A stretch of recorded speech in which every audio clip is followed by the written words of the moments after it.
ஸ்ரீ குருப்யோ நமஹ. ஜெய் வராகி, ஜெய் ஜெய் வராகி. உலகம் முழுவதும் வாழக்கூடிய என் அன்பு பக்தர்களே, உங்கள் அனைவருக்கும் என்னுடைய நல்லாசிகள், ஆசீர்வாதங்கள்.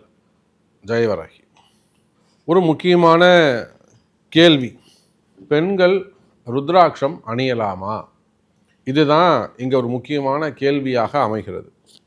அது என்ன சாமி, பெண்கள் ருத்ராட்சம், முதல்ல யாரெல்லாம் ருத்ராட்சம் போடணும், யாரெல்லாம் ருத்ராட்சம் போடக்கூடாது, ருத்ராட்சத்தை பற்றி நிறைய தகவல்கள், நிறைய வீடியோ பதிவுகள் நம்ம யூடியூப்பில் போனீங்கன்னாக்கா எக்கச்சக்கமான பதிவுகள் வந்து கொண்டே இருக்கின்றன. இதில் நீங்கள் தெரிஞ்சிக்க வேண்டிய விஷயம் என்ன அப்படின்னு கேட்டிங்கன்னா, ருத்ராட்சம் யாரெல்லாம் போடலாம், யாரெல்லாம் போடக்கூடாது. மெயினாக பதிவுடைய நோக்கம் பெண்கள் அணியலாமா, அது என்ன குறிப்பாக பெண்கள், ஏன்னா அவங்களுக்கு பீரியட்ஸ் அப்படின்னு சொல்லக்கூடிய மாதவிடாய் கோளாறுகள், இயற்கை உபாதைகள், நேச்சுரலாக வரக்கூடிய டிஸ்டர்பன்ஸ், தீட்டு காலங்கள், அது இயற்கையாகவே பெண்களுக்கு வயசுக்கு வந்த பசங்க ஒரு 10 வயசு 12 வயசில் ஆரம்பித்து 50-55 வயசு வரலும். இப்போ இவங்களுக்கு தான் பக்தி அதிகம். இப்போ நம்மளாம் ருத்ராட்சம் போட்டிருக்கோன்னா நம்ம பக்தி குறைவு. இயற்கையாகவே பெண்களுக்கு அந்த தூய்மை, அந்த பக்தியுடைய தூய்மை அதிகம். நம்ம பக்தி கொஞ்சம் போலியானதாக இருக்கும், ஆனால் பெண்களுடைய பக்தி நியாயமானதாக இருக்கும், தூய்மையானதாக இருக்கும்.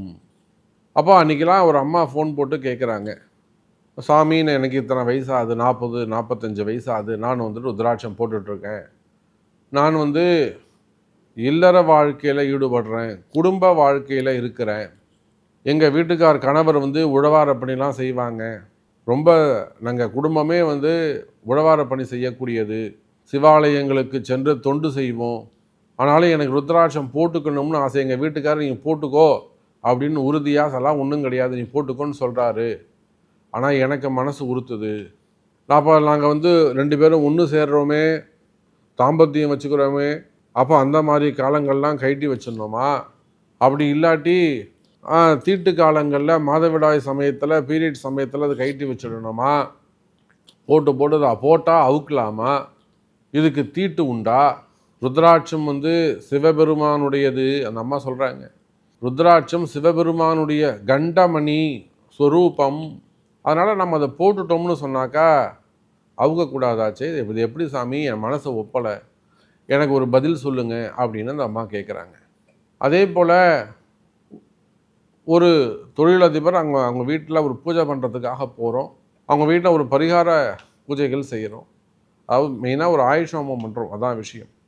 ஆயுஷோமம்னா உங்களுக்கு தெரியும், மிருத்யுஞ்சய சுவாமி அமிர்தகடேஸ்வரர், பாலாம்பாலம்பா சமீத அமிர்தகடேஸ்வர சுவாமி, காலசம்ஹார மூர்த்தி, அதுதான் அங்கே ஆவாகனம், அந்த பூஜை தான் அங்கே முக்கியம். அபிராமி அம்பிகா சமேத அமிர்தகடேஸ்வரர், மார்கண்டேய சுவாமி சமேத அமிர்தகடேஸ்வரர். ஆயுஷோமம்னா அதுதான் பண்ண. இன்றைக்கி ஆயுஷோமம்னா என்னென்னமோ பண்ணுறாங்க, 4000 ரூபாய்க்கு 5000 ரூபாய்க்கெலாம் பண்ணுறாங்கன்னு ஜனங்க தெரியாமல் போயிட்டுருக்காங்க. முறையாக நியாயமாக செய்யணும், அதுதான், அதுக்கு பேர் தான் ஆயுஷோமம். என்ன சாமி நீ ஆவாகனம் பண்ணுவ, அந்த கலசலை எந்த சாமி நீ சொல்லணும், என்ன மந்திரம் நீ ஜபம் பண்ணுவ, எவ்வளோ மந்திரம் ஜபம் பண்ணணும், எவ்வளோ நீ ஹோமம் பண்ணணும், இதெல்லாம் கணக்கு உண்டு. சரி, நம்ம டாபிக் வந்துடும்.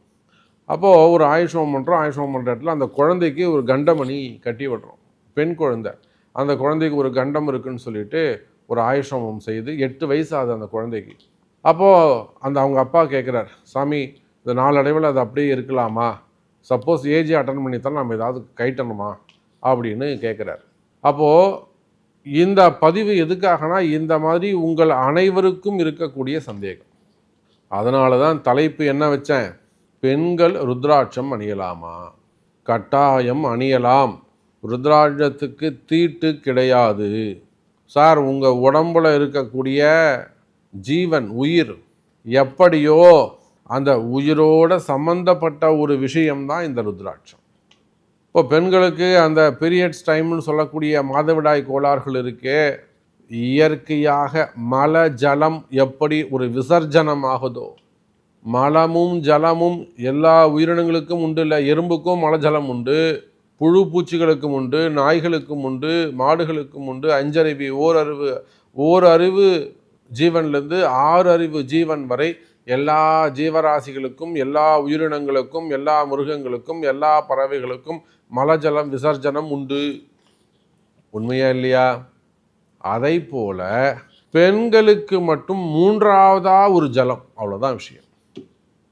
புரியுதா? எல்லாருக்கும் மல ஜலம் 2, குறிப்பாக அன்பு தாய்மார்கள், தெய்வமே சுரூபமாக இருக்கக்கூடிய பெண்களுக்கு 3 விதமான மலஜலங்கள், அவ்வளோதான் விஷயம். ஆகையினால அது இயற்கை உபாதைகள் தானே தவிர அதனால் அந்த ருத்ராட்சத்துக்கு தீட்டு கிடையாது. இதை இன்னும் கூட ஒரு விளக்கம் சொல்கிறேன். எல்லாமல்ல ஞானசம்பந்த பெருமான், நால்வர் பெருமக்களில் முதன்மையானவர், சிறு குழந்தை, எல்லாரும் வயசில் பெரியவங்க, இவர் ஒருத்தர் தான் சின்னவர். ஆனால் இந்த சின்ன குழந்தை தான் 3 பேருடைய நல்ல பேர் வாங்கின ஒரு குழந்தை. மகன், அப்பா மகன்கிற உறவு, பிள்ளையும் அப்பாவுங்கிற உறவு.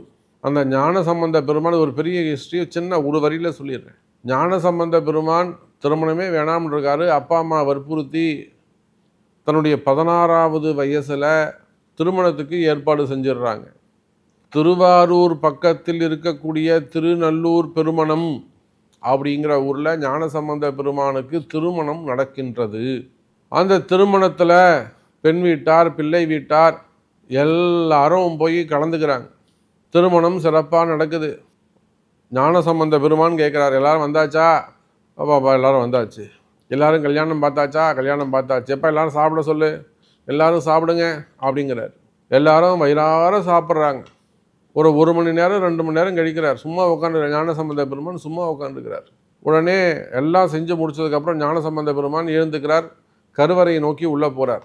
அர்த்த மண்டபத்தில் நின்றுட்டு கைதட்டி, அடியார் பெருமக்களே, யாரெல்லாம் கல்யாணத்துக்கு வந்தீங்களோ எல்லாரும் என்கிட்ட வாங்க, நாம் எல்லாம் நேரடியாக சிவலோகம் போகிறோம், சிவபெருமானுடைய திருவடிகளை தீண்ட போகிறோம், சிவபெருமானுடைய மலரடிகளில் நாம் சேர போகிறோம், எல்லாரும் வாங்க வாங்க அப்படின்னு சொல்லி உள்ளே கூப்பிட்றார்.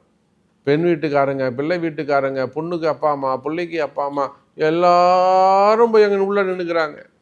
ஞானசம்பந்த பெருமான் சொல்கிறாரு, ஏம்பா இந்த சமையல்காரங்களா வந்துட்டாங்களா? பரிமாறினாங்களே அவங்களாம் உள்ளே வந்துட்டாங்களா? இந்த காய்கறிக்காய் வெட்டி கொடுத்தாங்களே அவங்களாம் தொடச்சி பெருக்கி விட்டாங்களே அந்த பாட்டியெல்லாம் கூப்பிடு, அவங்களுக்கு தான் முக்கியம், அவங்களும் புண்ணியம் கிடைக்கட்டும் அப்படின்னு சமையல்காரன்லேருந்து, பெருக்கினவங்கலேருந்து, வாழை மரம் கட்டினது, சீரியல் லைட்டை போட்டவங்கலேருந்து ஒவ்வொருத்தரா ஞானசம்பந்த பெருமான் எல்லாரும் கூப்பிட்டு நிற்க வச்சுக்கிறார். எல்லாரும் உள்ளே போகிறாங்க. சிவபெருமானுடைய அப்படியே ஜோதியில் ஐக்கியமாகறாங்க.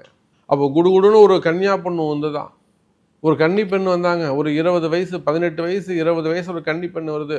ஓ சாமி, நான் தீட்டு காலத்தில் இருக்கிறேன், நானும் அந்த ஜோதியில் கலந்துக்கலாமா அப்படின்னு கேட்குறாங்க. எப்போ எல்லாரும் போய் ஜோதியில் நெருப்பில் போய் ஐக்கியமாகறாங்க. ஞானசம்பந்த பெருமானிடத்திலே அந்த கன்னி பெண் கேட்குறாங்க. 18 வயசு பொண்ணு கேட்குது, நான் எனக்கு மாதவிடாய் கோளாறில் நான் இருக்கேன், 3 நாள் தீட்டில் நான் இருக்கேன், எனக்கு பீரியட்ஸ் டைமு, நீ என்ன சேர்த்துக்க முடியுமா, நான் உள்ளே வரலாமா அப்படின்னு ஞானசம்பந்த பெருமான் இடத்துல அந்த கன்னி பெண் கேட்குறாங்க. அப்போது ஞானசம்பந்த பெருமான் சொல்கிறார், இந்த பெருந்தீ, அந்த சின்ன நீர் என்ன செய்யும்? பெரும் தீ யாருங்க? பெரும் தீச்சுடர் யாருங்க? சிவபெருமான். இப்பேற்பட்ட பெரும் நெருப்பு, பெரிய நெருப்பு, ஆனால் ஒரு டம்ளர் தண்ணி என்னங்க செஞ்சிட முடியும்? நீ கிளம்பி உள்ள வா, உனக்கும் மோட்சம் உண்டு, அதெல்லாம் நீ கவலைப்படாது, இது பெரிய நெருப்பு, இந்த நெருப்பில் அந்த அந்த அந்த நீர் ஒன்றும் செஞ்சிட முடியாது, அந்த பச்சை தண்ணி ஒன்றும் பண்ணாது, நீ கிளம்பி வான்னு சொல்லிட்டு ஞானசம்பந்த பெருமான் அந்த கன்னி பெண்ணையும் உள்ளே கூப்பிட்டு அங்கே மோட்சம் என்னும் சாம்ராஜ்யத்தை கொடுக்கிறார். அப்போது பல 100 ஆண்டுகளுக்கு முன்பாக ஞானசம்பந்த பெருமான் தீட்டு காலத்தில் இருந்த ஒரு பெண்ணுக்கு சிவபெருமானிடத்திலே நேரடியாக கொண்டு போய் ஒப்படைச்சிருக்கிறார்னு சொன்னால், உலகம் முழுவதும் வாழக்கூடிய அன்பு சகோதர சகோதரிகளே, நீங்கள் எந்த நிலையிலும் உங்கள் கழுத்தில் இருக்கக்கூடிய ருத்ராட்சத்தை அவிழ்க்க வேண்டிய அவசியம் இல்லை. உங்கள் கழுத்தில் இருக்கக்கூடிய ருத்ராட்சத்தை எந்த நேரத்திலையும் எந்த இடத்திலும் தீட்டு கிடையாது. உங்கள் மனசு தான் தீட்டு. மனமது செம்மையானால் மந்திரம் தேவையில்லை என்பதை சொல்லிக்கொண்டு, ருத்ராட்சம் பெண்கள் கட்டாயம் அணியலாம் என்பது நல்ல வார்த்தையை சொல்லிக்கொண்டு, உலகம் முழுவதும் வாழக்கூடிய அன்பு பக்தர்களுக்கு நல்லாசிகள், ஆசீர்வாதங்கள். ஜெய் வராகி, ஜெய் ஜெய் வராகி.